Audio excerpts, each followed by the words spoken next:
الأعور الدجال،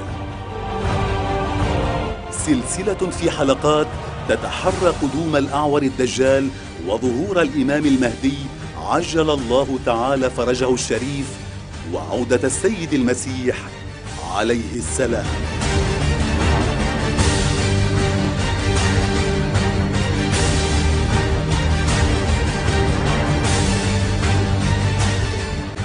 هذه السلسلة تميط اللثام عن مجموعة دينية سرية تدعو إلى عبادة الشيطان، تحركت عبر مئات السنين وتركت بصماتها في التاريخ، كما أنها أحدثت انحرافات خطيرة عصفت بالبشرية، وخططت للكثير من الثورات والانقلابات، وقامت بتأسيس الكثير من المنظمات السرية والعلنية لتمرير مخططاتها الشريرة في السيطرة على العالم، وهي الآن في مراحلها الأخيرة لإتمام مشروعها الكوني الخطير، فهي تسيطر على كل مفاصل الحياة في الأرض، تهيمن على الاقتصاد العالمي، تدير عجلة السياسة، وتسيطر على كل المنظمات العالمية، تسيطر على التجارة العالمية بكل أنواعها، وتهيمن على دول كثيرة من خلال الديون وفوائدها، أو من خلال السياسيين أتباعهم الذين يحكمون تلك البلدان. إنهم يعملون بكل قواهم لتأسيس نظامهم الجديد الذي يهيئ الأرض لقدوم الأعور الدجال. هذه السلسلة ستتحرى تاريخهم ورموزهم وطقوسهم، عبادتهم ومعابدهم. سنثبت لكم كيف تسللوا بيننا.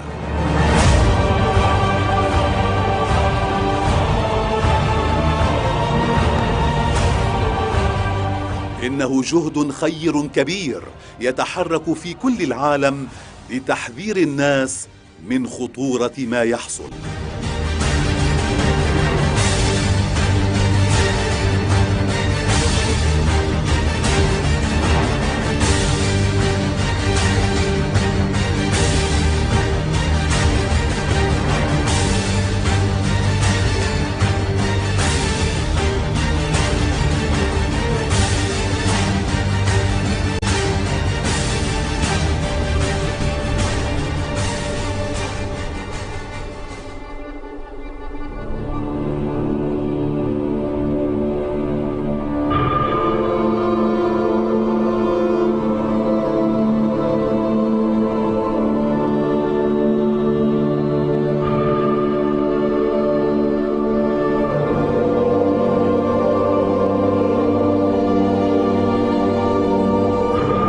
Politicians funded by the Masons promoted the Masonic ideology. The secret lodges of the Masons were open to members of the French army. High-ranking officers and generals were indoctrinated to the Freemasons' way of thinking. With the people, the politicians and the military of France under Masonic control, the Masons could finally strike. Freemasonry has worked in a hidden but constant manner to prepare the revolution.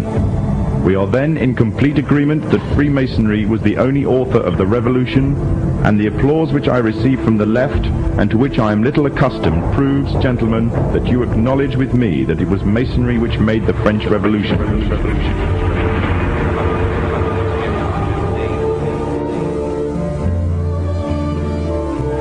When the so-called founding fathers of America landed on Plymouth Rock, not only did they bring with them disfranchised people, they also brought the Freemasonic elements of Europe. The injustices which the fathers of America were escaping from in Europe was also to be found in the new land, in the form of a tyrannical British regime. In order to gain complete dominance of the new state, the Masons used the same methods to gain control of France. Although the British monarchy was run by the Masons, the American War of Independence was a necessary action, and the people involved in the war were expendable for the Masons to fulfill their dream. Emotions of the people were manipulated into anger, and just like France, anger turned into war. This time, however, previous mistakes would not be repeated. The near defeat the Masons faced against Napoleon and his army in Europe taught the Masons a lesson. Any forthcoming leaders of the resistance must follow the Masonic agenda. The best way to do this was to ensure the leader himself was a Mason, and the leader who took the war to the British was none other than George Washington.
وهذا يعني ظهور أول دولة ماسونية برئيسها ورموزها وشعارها ومعابدها وكتبها ومشروعها، تمكنت من السيطرة على العالم، سيطرت على الاقتصاد العالمي، وسيطرت على المنظمات الدولية، سيطرت على الإعلام، ولديها أكبر مدينة إعلامية في العالم.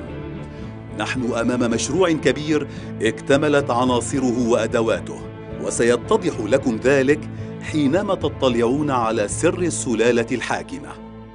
إنها سلالة الدم التي تقود العالم الآن نحو هدف خططت له منذ زمن بعيد، وقد وصلنا جميعاً إلى محطته الأخيرة.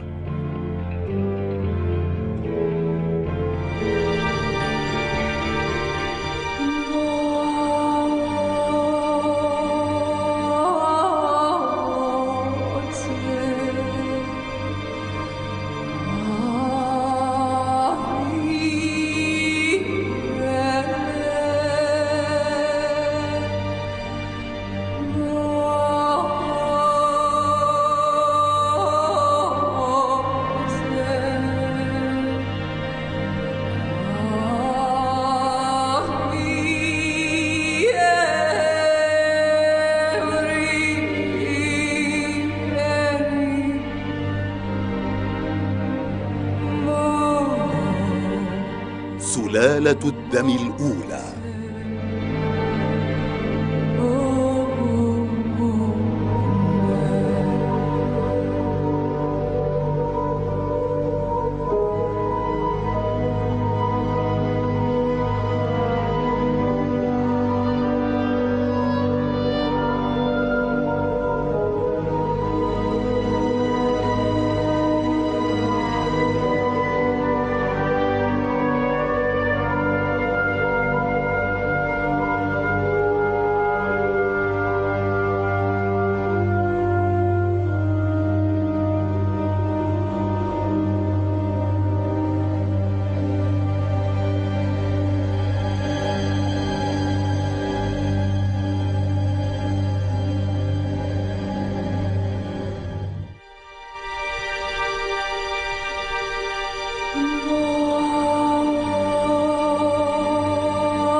back in time and dig up the ancient secrets of the past. Those ancient secrets have been hidden by the ruling class beneath the shifting sands of Egypt for more than 4,000 years.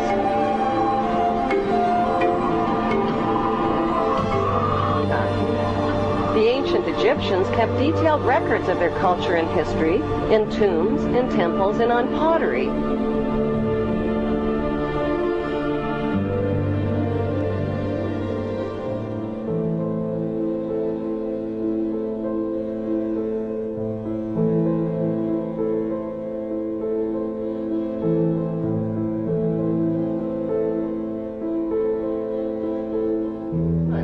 What is the stone of Jacob, a Hebrew patriarch, doing beneath the queen's throne chair?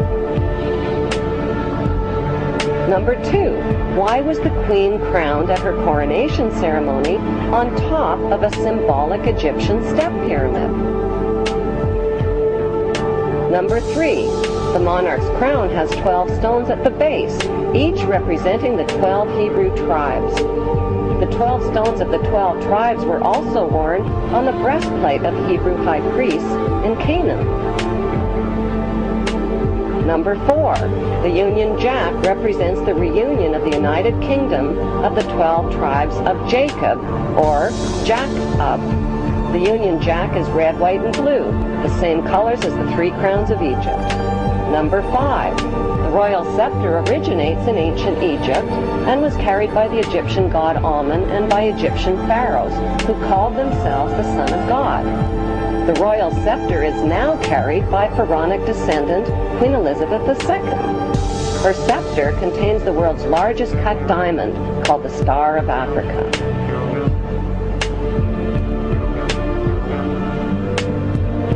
Number 6. The Queen's punishing flail or whip is partially hidden under her arm. The flail or whip also originates with the pharaohs of ancient Egypt. Number 7. The symbol of the bee can be found within the Queen's royal wardrobe. In ancient Egypt, bees were the symbol of Egyptian royalty, as well as the symbol of Egypt. Number 8. The symbols on the British coat of arms reveal Britain's Hebrew origin. Number 9.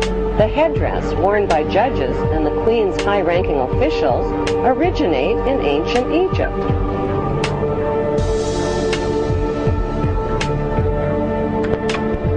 Number 10. Kilts, like the one worn by Prince Charles, originate with the Egyptian pharaohs who wore white kilts. إنها سلالة واحدة من أصل واحد عبرت البحار والمحيطات لتؤسس نظامها الذي حملته بإصرار لمئات السنين.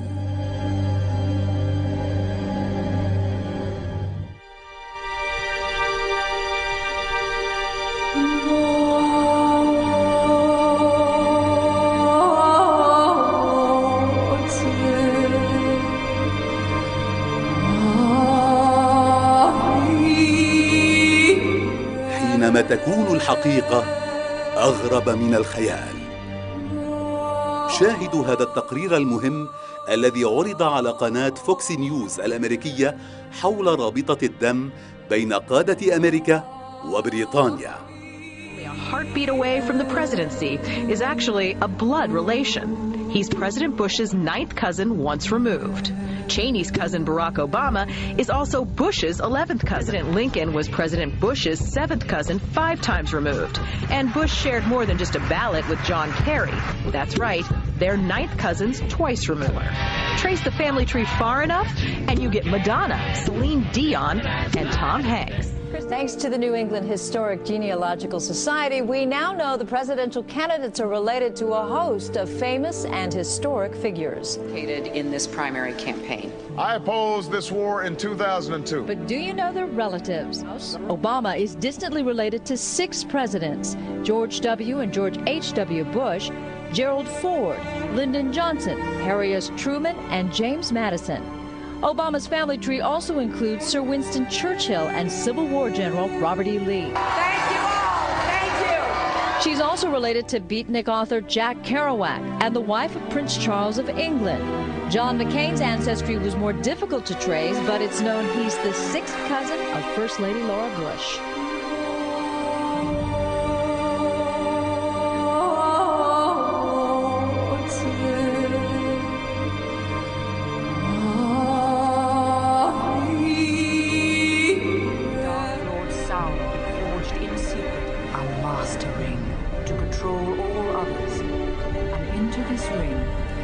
His cruelty, his malice, and his will to dominate all life. إنها سلالة الدم النادرة التي حافظوا عليها بإصرار كبير. هذه هي السلالة الفرعونية التي حكمت العالم على مر العصور، وهي الآن تؤدي دورها النهائي في التمهيد لفرعونها الأخير الأعور الدجال.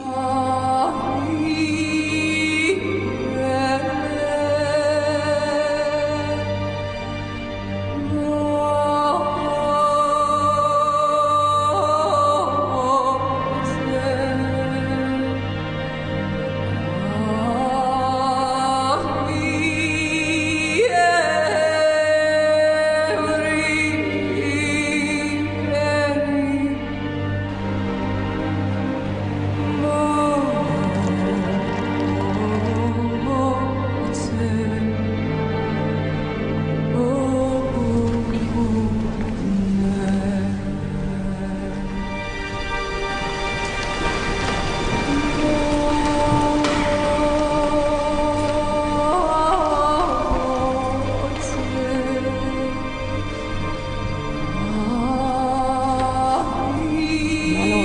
defeated.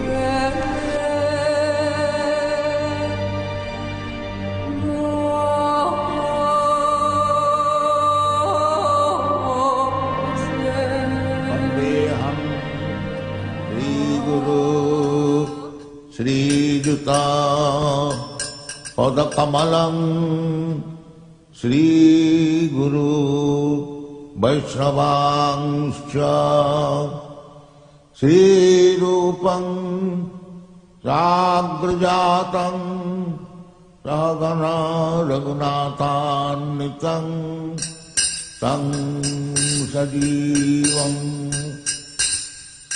Sadvaitam Savadhutam Parijana Sahitam Krishna Chaitanya Devam Sri Radha Krishna Padam In 1976. She gave me a look that only a mother could give a child. She gave me a look that only a mother could give a child. Only a mother could give a child. Only a mother could give a child.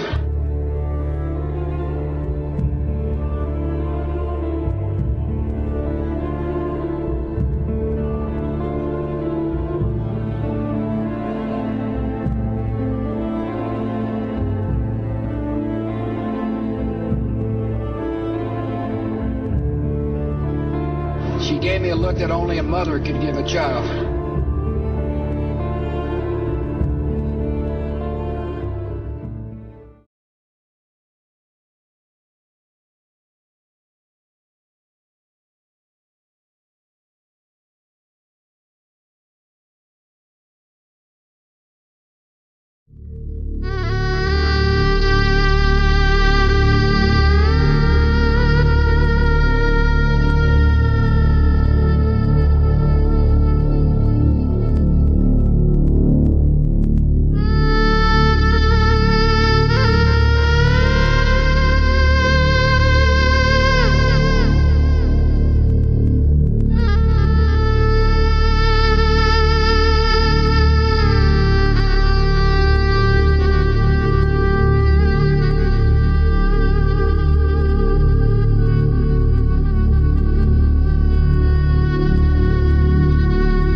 The symbols on the British coat of arms reveal Britain's Hebrew origin. According to the Bible, the harp symbolizes the Hebrew King David. The biblical roaring lion and unicorn holding up the shield symbolize the nation of Israel. The motto Jun Amen Dwa means God in my right, indicating the divine right of the British monarch to an eternal throne. Now, what makes this really interesting is that the full symbol contains all the biblical revelations and symbolisms of the Antichrist himself.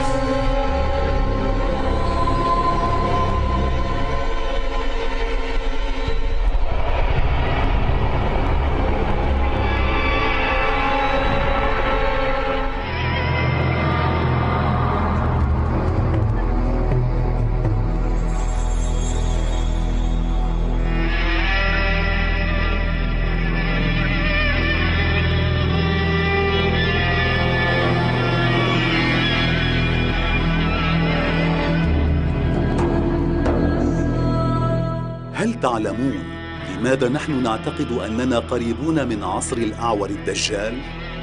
لأن علامات وأسس قدومه موجودة في كل مكان.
تتبع هذه الرموز باعتقادكم؟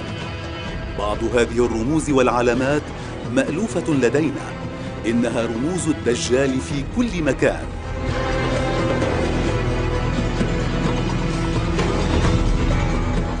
علامة الجمجمة والعظمتين تجدونها في كل مكان، ولكن ما هو مصدرها؟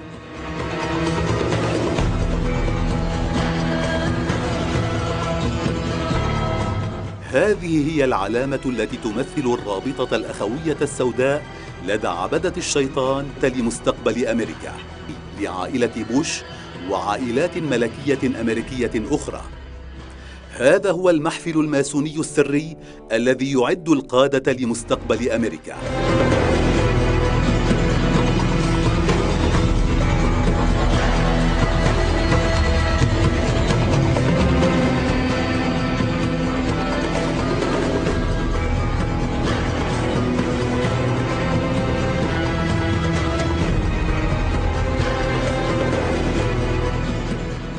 إنها سلالة الفراعنة القادمة من عمق التاريخ، تتحرك بمشروع أنجزت الجزء الكبير منه لتغيير العالم نحو ثقافة التمهيد لقدوم الدجال. ثقافة امتدت إلى كل مناحي الحياة، ومشروعهم بدأ يعبر نحو شرفة العلن. إنه النظام العالمي الجديد.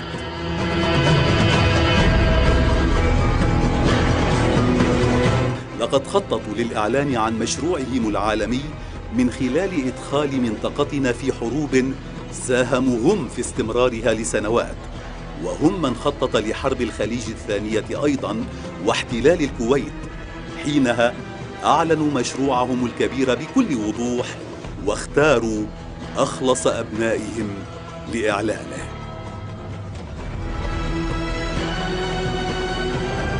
What is at stake is more than one small country. It is a big idea, a new world order.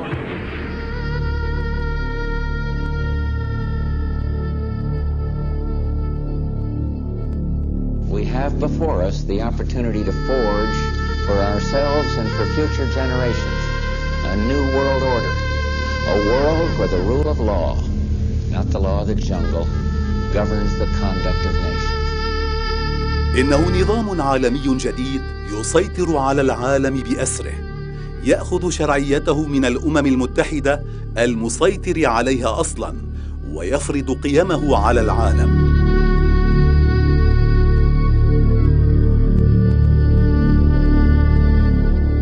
الحق هو ما يقره المسيطرون على هذا النظام، والباطل هو ما يرفضونه. لذا تتحرك القرارات الدولية ضمن ما يخططون له. نظام هيمنة اقتصادية يسيطر على كل البنوك وتداول العملات، ويكبل الدول بالديون.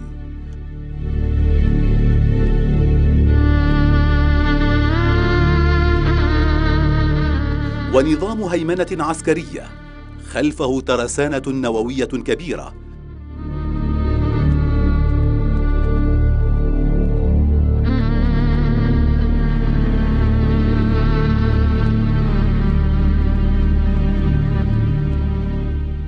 ونظام هيمنة ثقافية من خلال منظومة الإعلام الهائلة التي يسيطر عليها لينشر ثقافته الدينية الجديدة. إنها العبودية بأبشع صورها.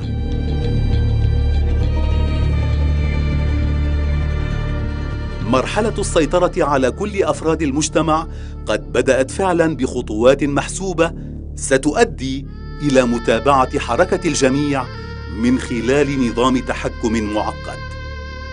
ما ذكره الإنجيل عن نظام الدجال يطبق الآن بحذافيره.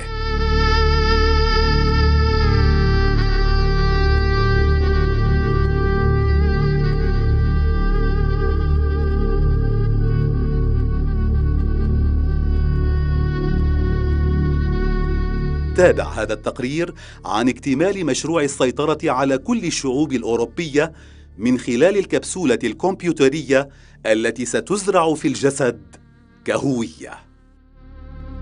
Chip under your skin, it's all there. Science fiction 20 years ago, but a biometric reality today. The technology is based on answering one simple question. Am I who I say I am? Already, fingerprints and iris scans verify passenger identities at airports. Within 10 years, that technology may be even more widespread. And look for more complex facial recognition programs that scan a crowd of thousands looking for a single terrorist. What's next? At the University of Bath in England, researchers predict big changes for consumers. I think it is possible to free us completely of our wallets and keys using biometric technology, if that's what people want in 10 years' time. In fact, it's already here. The latest home security locks use fingerprints to control deadbolts. And at the Jewel Osco grocery store in Chicago, some customers pay using their fingerprints. No paper or plastic. You don't really need anything other than your hand, and you already got that with you.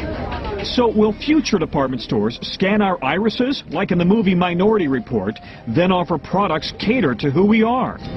Hello, Mr. Yakamoto. Welcome back to the Gap.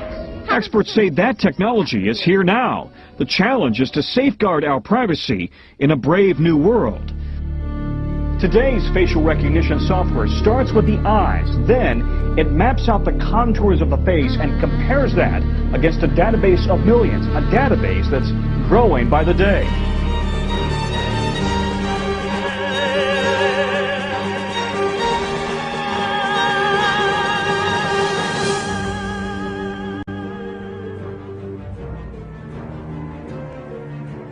في الحلقة القادمة سنكشف لكم نظام التحكم الاقتصادي، وسنكشف أيضا أسرار عبدة الشيطان وطقوس عبادتهم وعلاقة الإله بافوميت رمز الشيطان بالماسونية، وهو أكثر الأسرار غرابة وخطورة. تابعونا.